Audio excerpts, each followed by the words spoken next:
Coucou mes petits moches, on se retrouve aujourd'hui pour la vidéo où je vous parle jeux de société, séries télé et livres. Donc c'est parti, je vous montre tout ça.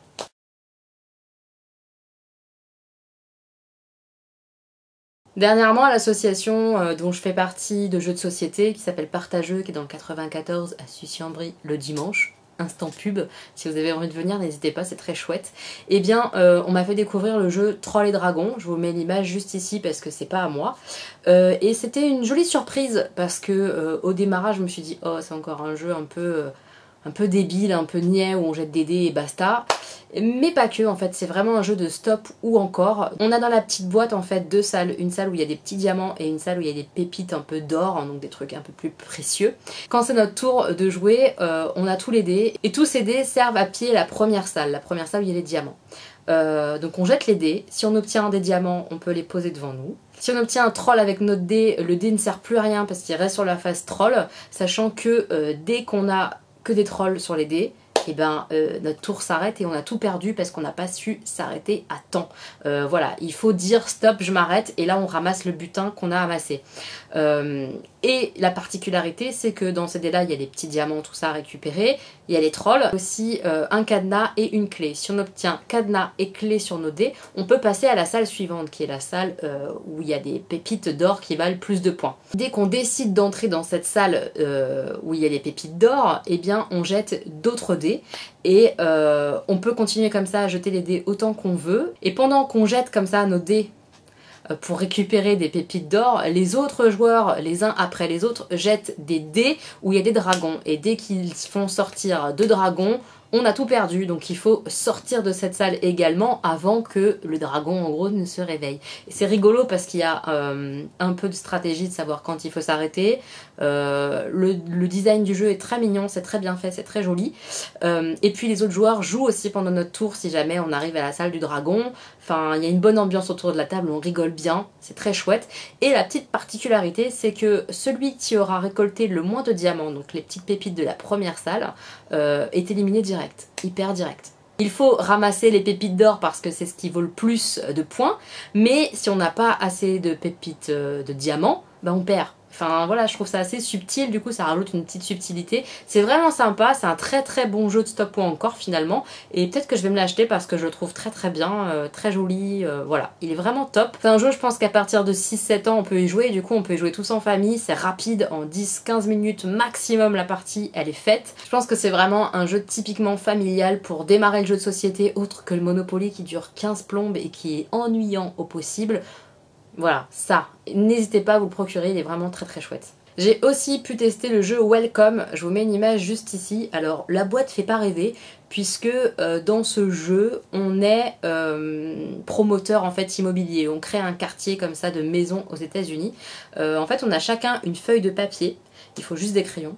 Et à chaque tour en fait on a des cartes où il y a des numéros associé à un pouvoir et à chaque tour on doit choisir un des numéros qui est devant nous, un peu comme un peu au loto quoi, on choisit le numéro et on doit l'inscrire sur une maison qui est inscrite sur notre feuille en fait pour créer nos quartiers quoi, sachant que voilà les numéros doivent toujours être dans l'ordre croissant, enfin il y a des règles à suivre, on peut pas mettre n'importe quel numéro comme ça au hasard sur sa feuille et il y a en fait différentes façons de faire des points, quand on met des piscines sur les maisons, quand on arrive à faire certains quartiers etc.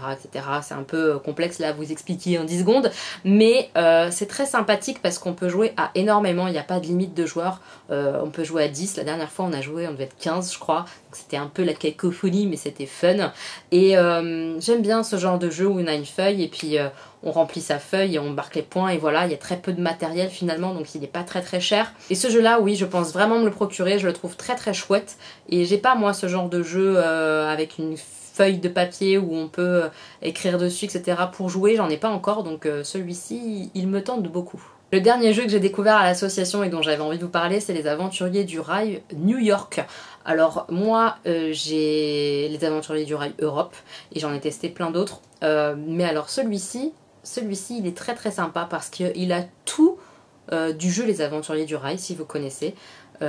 Sauf qu'une partie des Aventuriers du Rail c'est au moins une bonne heure. Avec des plus petits ça peut être encore plus long parce que le temps qu'ils trouvent les villes sur la map et tout c'est un peu compliqué. Celui-là on a tout de l'Aventurier du Rail mais en 10 minutes chrono pour la partie. J'y croyais pas. J'ai testé et c'est vrai, c'est 10 minutes une partie, c'est assez incroyable. On reprend en fait les principes des aventuriers du rail, c'est-à-dire qu'on a une carte du coup de New York et on a les quartiers à relier avec des cartes missions et les missions font des points. Et on a nos petits taxis en fait à poser, on récupère les cartes taxis, c'est exactement le même jeu, sauf que là les chemins sont beaucoup plus courts, les missions sont beaucoup plus courtes, et voilà, comme dans l'autre jeu, dès qu'on a 0, 1 ou 2 taxis, la partie s'arrête, et ça dure 15 minutes. 15 minutes, c'est incroyable. Il est petit, il est pas très cher. À emmener en vacances, ça prend pas trop de place, on peut faire une petite partie à l'apéritif ou quoi, 15 minutes, c'est bouclé. Je trouve ça génial. Bravo, bravo Days of Wonder d'avoir sorti cette version-là. Elle est vraiment géniale, géniale, géniale. Je suis fan. Ensuite, j'ai acheté ce petit jeu-là, le Q-Birds. Donc déjà, voilà, c'est très bizarre parce que moi j'ai peur des oiseaux. Donc que j'ai acheté un jeu d'oiseaux, c'est que vraiment que je l'ai trouvé sympa. Mais en même temps, voilà, il est en version cube, ils font moins peur les oiseaux. C'est un tout petit jeu de cartes comme ça et c'est un système en fait où on pose des cartes pour en récupérer. C'est-à-dire que au moment où je pose une carte, si c'est la même variété, celle que je pose avec une autre, toutes les cartes qui sont au milieu, je peux les récupérer en fait. Parce que les deux oiseaux comme ils sont identiques, ils font peur aux autres. Voilà, à ceux qui sont au milieu. Donc on a tout un système où on pose nos cartes pour en récupérer d'autres. Et sachant qu'une fois qu'on a le bon nombre d'animaux, enfin d'oiseaux de la même famille dans les mains, on peut les poser. Et c'est le premier qui a, je sais plus moi, 5 oiseaux différents, genre de choses, qui gagne la partie. C'est très simple, c'est très fun, il est plutôt joli. Stanislas me met des doses, mais alors magnifiques, je perds tout le temps à ce jeu. Mais voilà, je l'ai vu en salon et je l'ai testé et je l'ai trouvé vraiment chouette, donc je l'ai acheté. Il est vraiment pas cher, une quinzaine d'euros, donc vraiment très accessible. Pareil, emmener en vacances, ça fonctionne. On peut jouer voilà, avec des enfants, il n'y a pas de souci, 7-8 ans, c'est complètement accessible. Il y a des petites subtilités pour rendre le jeu un peu sympathique, etc. Vraiment, il est fluide, il est très bien, c'est un bon petit jeu de cartes. Et enfin, le dernier jeu avant de passer aux séries télé. C'est Sagrada. Sagrada, je crois que je vous en ai pas parlé et c'est bizarre parce que je l'adore, mais en même temps il n'était pas sorti en français. Et là ça y est, il vient de débarquer en français enfin. Donc moi c'est pas un jeu français mais il a le même design en français. Hein. Voilà, Sagrada, qui est magnifique. Est-ce que vous avez vu cette boîte? Moi j'adore les couleurs et tout, il est vraiment trop joli. Dans Sagrada, on a chacun comme ça un vitrail et le but c'est de le remplir avec des dés. Et on a chacun une espèce de petite carte comme ça, je pense que vous le verrez en dessous, en fait il y a une carte à l'intérieur qui se glisse dedans, qui est notre planche qu'on doit suivre pour poser nos dés. Par exemple, s'il y a une valeur 5 indiquée, forcément sur cette case là, ça sera forcément un 5. S'il y a une case jaune, forcément ça sera un des jaunes. Sachant qu'en plus de cette carte comme ça qu'on doit respecter, on doit aussi respecter des règles de pose simples, c'est-à-dire qu'un vert ne peut pas être à côté d'un vert, c'est interdit, et qu'un 5 ne peut pas être à côté d'un 5, un 3 ne peut pas être à côté d'un 3, donc même valeur, ça n'a pas le droit d'être côte à côte, et même couleur, ça n'a pas le droit d'être côte à côte. Il y a tout un système pour prendre les dés, c'est très équilibré, et les objectifs de points changent de chaque partie. Pareil, les pouvoirs qui permettent de bouger des dés, de faire des petites choses comme ça, changent à chaque partie. C'est un jeu qui se renouvelle pas mal, je trouve. Chaque partie est vraiment différente. Je trouve ça très chouette. La façon de faire des points change, enfin tout change, c'est vraiment chouette. Et en plus, il est magnifique. Les dés de couleurs comme ça et tout, c'est trop joli. Le vitrail en carton épais comme ça, il est magnifique. Vraiment, celui-ci, c'est un beau jeu. C'est familial, ça dure pas 10 plombes non plus, 30 minutes à peu près, 30-35 minutes une fois qu'on sait jouer. Ça se joue très bien, c'est très tactique. C'est un bon jeu familial mais qui plaît aux joueurs. Donc vraiment, celui-là, il est vraiment sublime et je regrette pas de l'avoir acheté. Si vous avez testé par exemple Azul ou Lumens que je vous ai déjà conseillé, eh bien celui-ci est vraiment canon et dans le même type de jeu. C'est-à-dire des jeux qui durent pas 3 heures. Des jeux familiaux, mais où il y a de la stratégie quand même. En tout cas, Stanislas, il l'aime bien celui-ci. Et alors sa grand-mère, elle l'adore. Ma mère, elle adore ce jeu, elle l'adore. Donc je vous le recommande vivement. Alors en termes de série, j'ai regardé la série The Rain. Alors moi je l'ai dit à la française, je sais pas comment ça se dit en anglais, je vous mets une photo par là si j'y arrive. Il y a une première saison en tout cas en français qui est sortie et j'ai adoré, mais je suis super fan. C'est très bizarre parce qu'au début j'étais sceptique, parce que c'est une série qui se passe un peu dans un monde post-apo finalement, puisque dans la série en fait il y a une pluie qui est tombée, une pluie meurtrière et je sais pas combien de pourcentage de la population en est morte, mais beaucoup, il reste très peu de survivants. Et voilà, on démarre la série un peu comme ça, quand quand la pluie commence à tomber. Je vous en dis pas plus, mais je me suis attachée à certains personnages de la série. Et je trouve que l'univers, enfin... l'ambiance de cette série me fait penser beaucoup à The Walking Dead, que j'adore. En tout cas, les premières saisons, j'étais méga fan. Et ça ressemble, je trouve. On a un peu cette ambiance comme ça, sur les routes, tout ça. J'aime beaucoup, beaucoup, beaucoup. Je vous la recommande vivement. Je la trouve chouette. C'est pas le truc où il y a 50 millions d'actions en même temps et tout. Mais j'aime bien moi ce côté, on est sur la route, on tente de trouver des solutions, tout ça, j'aime beaucoup beaucoup. J'ai aussi regardé la saison 2 de 13 Reasons Why, 13 raisons je sais pas quoi là, je vous mets l'image juste ici. Alors autant la saison 1, j'ai trouvé ça intéressant en fait sur la saison 1, mais j'étais pas captivée, j'étais pas à fond dedans, voilà, je trouvais ça un peu presque enfantin et tout, sauf la fin, voilà, je vous dis pas, mais la fin, il y a un vrai rebondissement, un vrai truc, et on se dit, ah ouais, quand même, ok, d'accord. Mais voilà, j'étais pas embarquée. Autant la saison 2, elle est très très lente aussi, hein. C'est très lent, il se passe très peu de choses, mais on comprend mieux la saison 1, je trouve. C'est vraiment des petits détails ajoutés à des explications qu'on a eues à la saison 1, et j'ai bien aimé en fait. C'est bizarre parce que vraiment là c'était mou, hein. Vraiment c'était mou la saison 2, mais j'ai bien aimé. Par contre la fin, clairement ils vont nous prendre une saison 3 là, il n'y a pas de souci, on va se taper une saison 3, mais je me demande ce qu'ils vont mettre dedans quoi les gars, enfin stop. Enfin bref, je regarderai je pense de toute façon. Voilà, moi mon ressenti de la saison 2 c'est que c'était très lent mais que j'ai bien aimé. Bonjour, je suis très bizarre. Une autre série que j'adore dont j'ai regardé la saison 2 c'est Underground, je vous mets l'image juste ici. Underground déjà la saison 1 j'étais à fond dedans, je la préfère d'ailleurs la saison 1 à la saison 2. En fait ce sont des esclaves dans un champ de coton etc, dans une grande maison coloniale on va dire, enfin bref, qui décident de s'enfuir et qui échafaudent un plan et qui s'enfuient et on voit leur fuite. Voilà, ça c'est la saison 1. La saison 2 forcément c'est la suite, hein, donc je vous dis pas trop parce que sinon ça vous spoil. Mais là encore c'est pas mal, il y a des petits rebondissements, voilà. C'est pas mal fait, c'est pas mal fait. J'ai bien aimé quand même regarder et surtout dans cette série ce que j'adore c'est la bande son. C'est tellement génial puisqu'on est, voilà, comme je vous ai dit, à l'époque de l'esclavage, tout ça aux États-Unis, et la bande son, elle est hyper moderne, des trucs hyper rock et tout. J'adore ce décalage, c'est vraiment très chouette. J'adore cette série pour ça. La bande son, elle est canon. Et enfin la dernière série que je suis en train de regarder là, c'est Grey's Anatomy. Alors oui, tout le monde connaît, et moi la première, hein, je suis depuis des années et des années. J'adore cette série et je m'en lasse pas. C'est très bizarre parce que pourtant il y a des persos que j'adore et tout qui sont partis depuis, mais je m'en lasse pas de cette série, c'est incroyable. Donc j'ai regardé de la saison 12 à la saison 14, ouais, et j'aime bien. Voilà, j'aime bien, il se passe des trucs, des rebondissements, des trucs que je m'attends pas. J'aime bien ce monde un peu hospitalier et tout. Ça me rappelle en fait la bonne époque d'Urgence quoi. C'est Urgence en version plus moderne je trouve. Et en version des fois des trucs encore plus tordus quoi. J'aime bien, ça me fait rire. J'aime beaucoup cette série, quand je travaille tout ça je regarde ça, j'aime bien. Et vous, est-ce que vous aimez Grey's Anatomy? Dites-moi ça en commentaire. On passe à la dernière section, les livres. J'en ai lu 4 et ça c'est beaucoup pour moi. 4 livres c'est énorme, hein, je vous le dis. J'ai un bon rythme de lecture en ce moment. Pourvu que ça dure, on verra.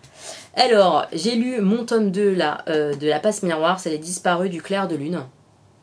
Alors, comment faire pour vous en dire des choses sans vous spoiler? Déjà le premier, j'ai adoré. Le premier en fait, on découvre une jeune fille qui est une passe-miroir. C'est-à-dire qu'elle sait passer à travers les miroirs pour se déplacer notamment. Elle a d'autres pouvoirs. Et on la découvre elle, sa famille dans le premier tome, et son fiancé. Et ils partent dans le pays de son fiancé, en gros. Sachant aussi que tous les mondes sont très particuliers. Les mondes sont des arches en fait, des petits îlots. Voilà, c'est pas la terre ronde comme on a l'habitude. Voilà, ça c'est le premier tome, tout ça, donc on la découvre, elle et son fiancé, leur relation, tout ça, et c'est très sympa, c'est très très bien écrit.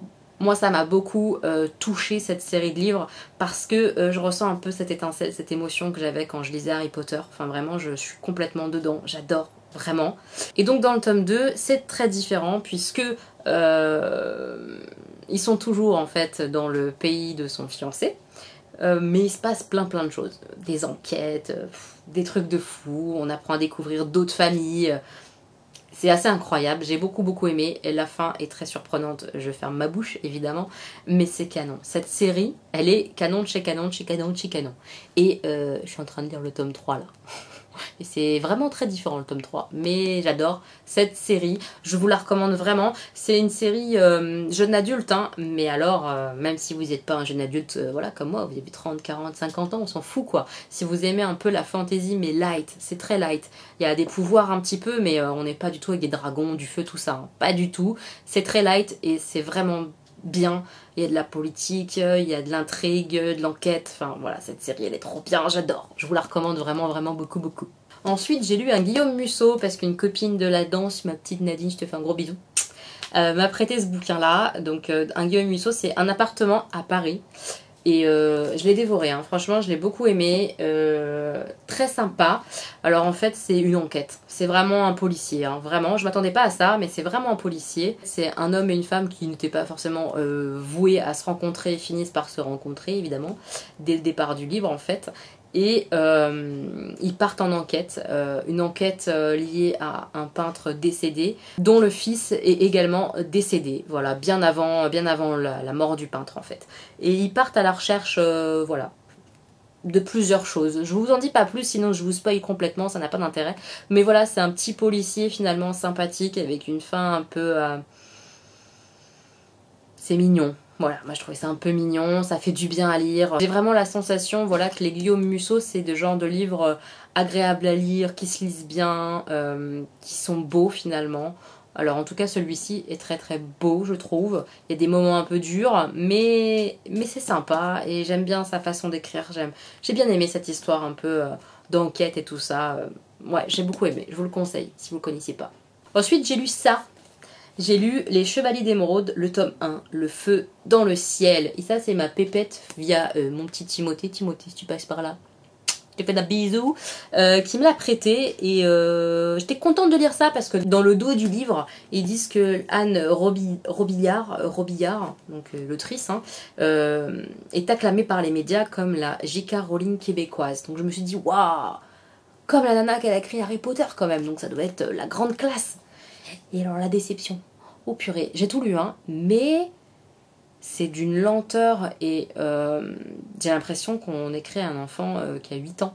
Pourtant c'est du jeune adulte aussi quoi, donc je m'attendais à un niveau un peu plus soutenu, c'est pas le cas. C'est très accessible, voilà, on est dans un monde où il y a des forêts, tout ça, des montagnes, la mer, voilà.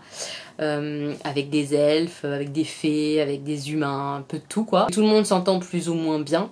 Et évidemment, il arrive une catastrophe, leur ennemi entre guillemets commun, leur ennemi à tous, débarque à nouveau et ça va être la guerre quoi. Voilà. Mais pendant tout le tome 1, c'est la préparation à la guerre.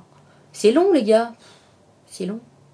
C'est très long. On a une mini bataille un petit peu vite fait vers la fin. Mais c'est long. Oh là là, j'ai envie qu'il se passe des choses. Et pourtant, moi, je suis pas du style vachement action et tout. Mais alors là, pour le coup, c'était long. Mais je m'accroche parce que je me dis que peut-être le premier tome, c'était pour mettre en place les différents mondes. Parce que c'est très long, hein.